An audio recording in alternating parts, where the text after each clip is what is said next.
Welcome to the Miss Nightmare channel. Tonight we delve into the unsettling story of Simon and the chilling events that plague him. His past is a tapestry woven with shadows, secrets, and bone-chilling encounters. Prepare yourself, dear listeners, as we unravel the enigma that is Simon's life. Simon, a solitary figure, has always been haunted by an unexplainable dread. From a tender age, he felt an eerie presence lurking in the shadows, an unseen entity that seemed to watch his every move. His childhood home, a dilapidated Victorian mansion on the outskirts of town, was a breeding ground for strange and unsettling occurrences. As Simon grew older, the paranormal activity intensified, leaving him in a perpetual state of fear and uncertainty. Doors would slam shut without a breath of wind, disembodied whispers echoed through the empty corridors, and cold spots sent shivers down his spine. Little did he know, this was only the beginning of his terrifying journey into the heart of darkness. Join me, if you dare, as we journey deep into the haunting past of Simon, where every corner holds a secret and every shadow whispers a tale of horror. Be warned, dear listeners, for once you enter Simon's world, you may never escape the chilling grip of fear. Simon's childhood was far from ordinary, marred by a string of unsettling events that left an indelible mark on his psyche. His parents, distant and withdrawn, seemed oblivious to the paranormal activity that tormented their son.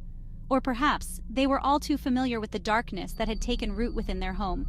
One fateful night, as a raging thunderstorm lashed against the windows, young Simon was awakened by an ear-splitting crash. His heart pounding in his chest, he crept downstairs, his bare feet sinking into the plush carpet. As he reached the bottom of the grand staircase, a blood-curdling scream pierced the air. Paralyzed with fear, Simon could only watch in horror as a shadowy figure darted across the hallway and vanished into thin air. His mind raced to make sense of what he had just witnessed, but the logical part of his brain refused to accept the possibility of the supernatural. From that night forward, Simon's life became a living nightmare. The paranormal activity escalated, becoming more frequent and more terrifying. He was plagued by nightmares, his sleep disturbed by the feeling of unseen eyes watching him from the shadows. His once familiar home had transformed into a prison of fear. As the years passed, Simon tried desperately to escape the haunting memories of his childhood. He moved from town to town, seeking solace in anonymity, but the darkness followed him wherever he went. It was as if the spirits that haunted his past were tethered to his very soul. One dreary afternoon, while unpacking boxes in his new apartment, Simon was startled by a faint whisper coming from the walls. At first, he dismissed it as his imagination, but as the whispers grew louder, more insistent, he couldn't shake the feeling that he was not alone.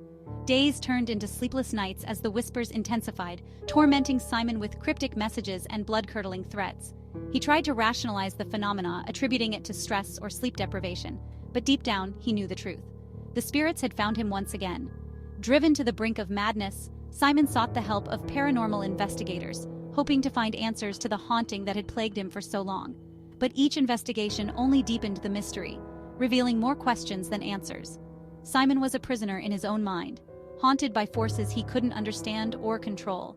Among the many unsettling occurrences that plagued Simon's existence, there was one that stood out as particularly bizarre and unsettling: the vanishing portrait. In the attic of his childhood home hung an ancient portrait of a stern-looking man with piercing blue eyes that seemed to follow Simon's every move. One evening, as Simon was rummaging through the attic for old photo albums, he noticed that the portrait was missing.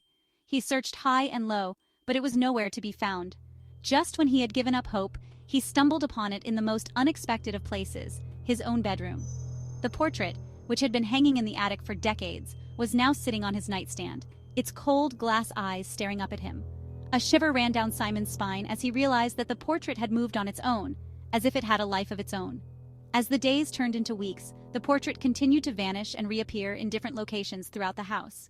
It was as if the stern-looking man in the painting was toying with Simon, reminding him that he was always being watched, always being judged. One night, as Simon lay in bed, his mind racing with unanswered questions, he was suddenly aware of a cold presence in the room.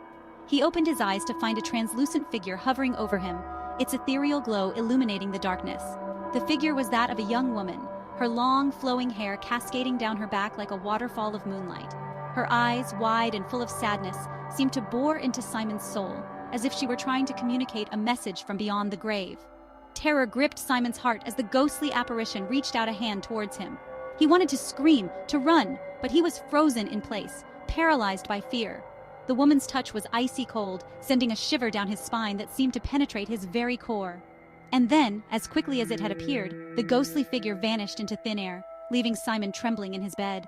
He lay awake for hours, his mind replaying the terrifying encounter over and over again. He knew then that he was dealing with something truly evil, something that defied all rational explanation.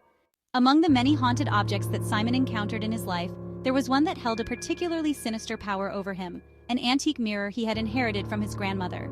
The mirror, with its ornate silver frame and cracked glass, seemed to radiate an eerie energy that sent shivers down Simon's spine. One evening, as Simon was passing by the mirror, he caught a glimpse of a shadowy figure lurking in the reflection. He stopped dead in his tracks, his heart pounding in his chest, but when he looked again, the figure was gone. As the days turned into weeks, Simon began to notice strange and unsettling occurrences whenever he was near the mirror. Objects would move on their own, disembodied voices whispered his name, and he would often feel a cold, unseen presence brushing past him. It was as if the mirror was a portal to another dimension, a gateway through which malevolent entities could enter his world. Simon knew that he had to get rid of the mirror, but something held him back. It was as if the mirror had a strange power over him, drawing him in with its dark and mysterious allure. Driven by a desperate need for answers, Simon decided to delve into his family's history, hoping to uncover the truth behind the haunting that had plagued him for so long. He spent countless hours poring over old documents, letters, and diaries, piecing together the fragments of a dark and disturbing past. One rainy afternoon, while searching through the attic of his childhood home, Simon stumbled upon a hidden compartment in the back of an old wardrobe. Inside, he discovered a collection of dusty old books and journals, their leather covers cracked and faded with age. As Simon began to read through the brittle pages, his blood ran cold. The journals belonged to his great-great-grandfather, a man named Alistair Blackwood, who had been accused of practicing dark magic and consorting with evil spirits. According to the journals, Alistair had made a pact with a powerful demon in exchange for wealth and power. But the demon's price was a steep one. In return for his soul, Alistair had promised to sacrifice his firstborn son to the forces of darkness. Simon's mind raced as he realized the horrifying truth. He was the descendant of a man who had made a deal with the devil, and the spirits that haunted him were the result of his ancestors' sins. As Simon delved deeper into his family's history, he uncovered a dark secret that had been buried for generations. It turned out that Alistair Blackwood's pact with the demon had had devastating consequences for his entire bloodline. Alistair's firstborn son, driven mad by the demonic presence that haunted their home, had murdered his own mother before taking his own life. The Blackwood family, once respected and admired, was torn apart by tragedy and scandal. Simon's great-grandfather, desperate to break the curse that had befallen his family, had sought the help of a powerful witch. The witch had performed an elaborate ritual, binding the demon to the Blackwood property and its inhabitants.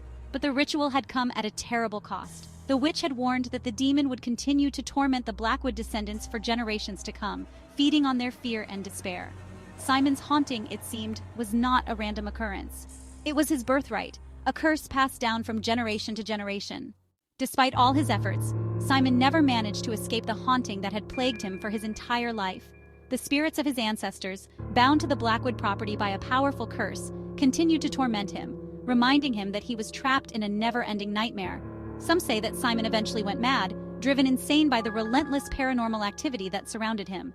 Others believe that he learned to coexist with the spirits, accepting his fate as the heir to a dark and twisted legacy. To this day, the Blackwood mansion remains abandoned, a testament to the horrors that transpired within its walls. Locals whisper tales of strange lights and eerie noises emanating from the house, warning curious trespassers to stay away.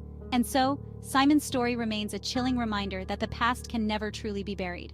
Sometimes, the sins of our ancestors come back to haunt us, reminding us that we are all bound by the chains of fate. Thank you for joining me on this bone-chilling journey into Simon's haunted past. Sleep tight and remember, the darkness is always listening. If you enjoyed this tale and crave more spine-tingling stories, subscribe to Miss Nightmare for a weekly dose of horror. Until next time, sweet dreams, or should I say nightmares.